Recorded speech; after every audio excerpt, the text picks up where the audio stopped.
100 years, monsters have crawled out of their crypts, tombs, and graves to thrill and chill moviegoers. And one company has literally brought the creatures of the night face to face with horror film fans. Beloved by horror fans around the world, Sideshow Collectables knows that action figures have become more than just kid stuff. From serial killers to screen superstars, audiences can always get an up-close and personal look at the masters of the macabre by taking a trip to their favorite wax museum. Talk about lifelike. If you listen closely, you can almost hear the children of the night.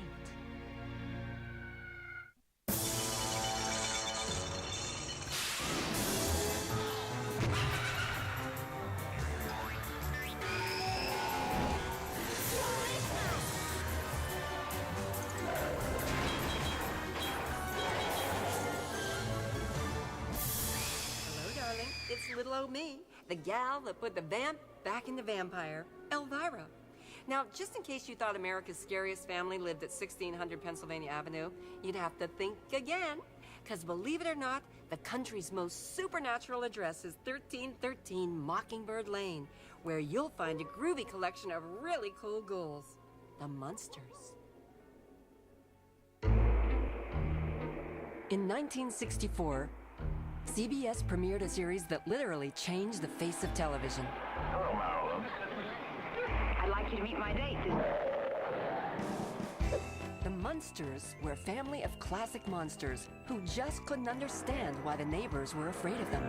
More fillet of dragon, Grandpa?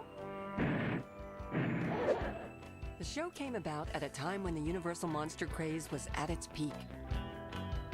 Monsters were so big, in fact, that Life magazine dubbed 1964 as TV's Year of the Monster.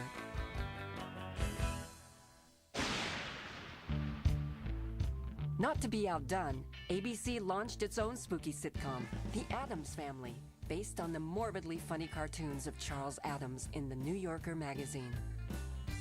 Although some viewers fought over which of the two series was best, both shows were just about equal in terms of ratings and overall popularity. That is, with one exception: merchandising. Munsters memorabilia not only outnumbers that of the Addams Family, its value over the years has skyrocketed, making Munsters Collectables among the most valuable in the history of pop culture.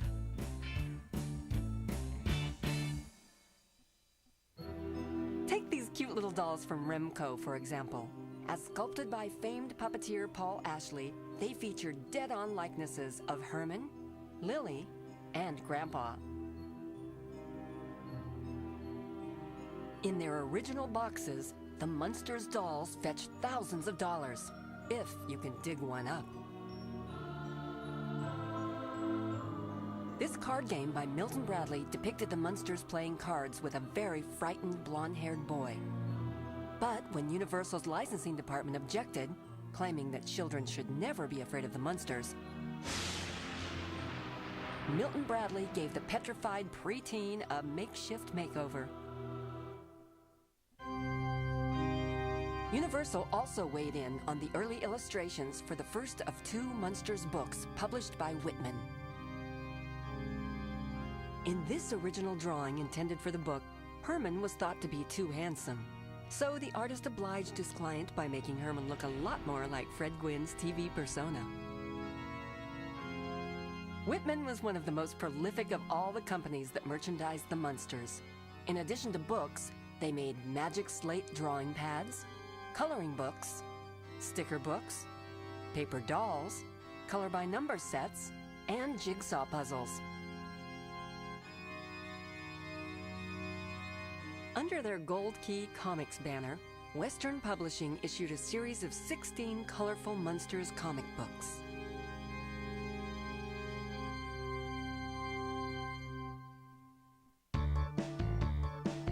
Another of Universal's big merchandising partners was Hasbro Toys. Hasbro came out with a huge line of colorfully packaged board games, hypo-squirt guns, activity kits, paint and pencil by number sets, and deluxe rub-ons.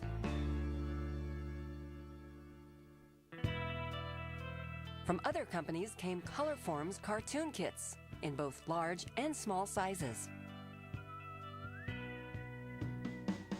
There were Munster paperback books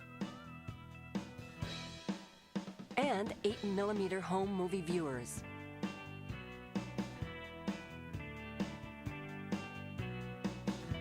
There were puppets in both the non-talking and the talking varieties. I love the Beatles. Real Beatles. There were also Munster record albums, sliding puzzles, stereo 3D viewers, trading cards, lunch boxes, Munster jewelry, flashlights, and numerous recordings of the Munsters' popular theme song.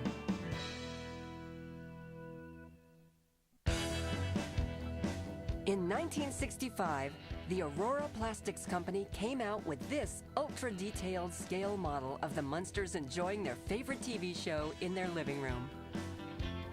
That is, if you can really call it living.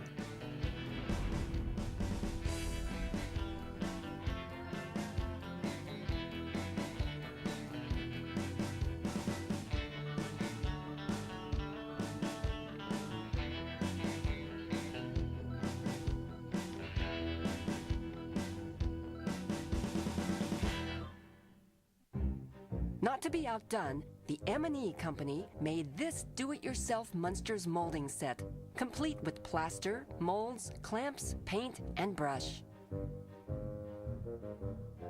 A skilled craftsman could make mini Munster figures ready to haunt their bedroom toy shelf.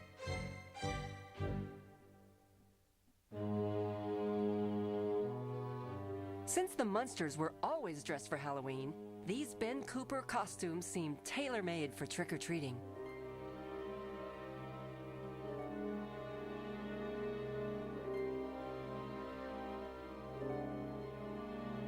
A more elaborate set of Munster masks was issued by the famed Dawn Post Company.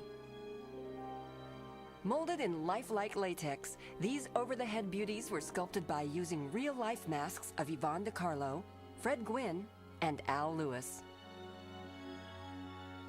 Seen here is Don Post himself inspecting a deluxe version of the Grandpa mask that sported genuine fake hair. These Munster masks also came in handy when Universal wanted to send Munster wannabes out for personal appearances. There was also a teenage singing group called, what else? The Munsters. They even had their own record album. But with songs like Vampire Vamp and Make It Go Away, is it any wonder that none of these little ditties knocked the Beatles out of the top 10?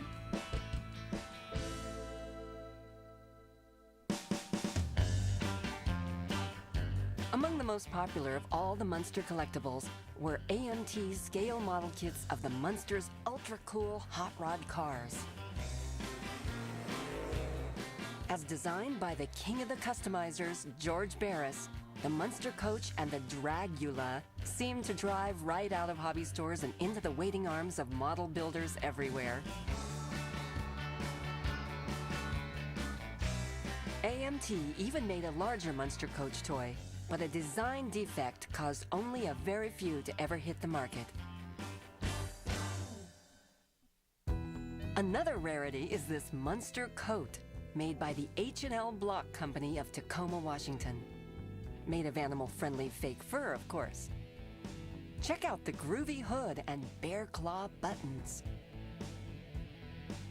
Who wouldn't want to be caught dead in this style and sportswear? Plenty, as it turned out. Few of these coats were ever made, which makes this among the most rare and valuable of all Munster merchandise. Another staggering price tag is attached to this Munsters Target game, made by Ideal Toys. Mint in the box, This little beauty went for a jaw-dropping $27,000 at a recent auction. Not bad for a toy that sold for under $2 in 1965. Of course, if it's bragging rights you're after, nothing beats having original Munsters props and costumes. Take this original Eddie Munster costume, one of only 5 genuine copies known to exist.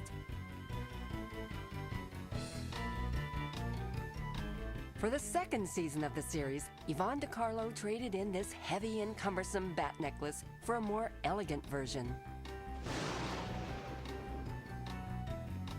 Made of pewter and trimmed with rhinestones, this little beauty enjoys an elite place of honor among Munster icons.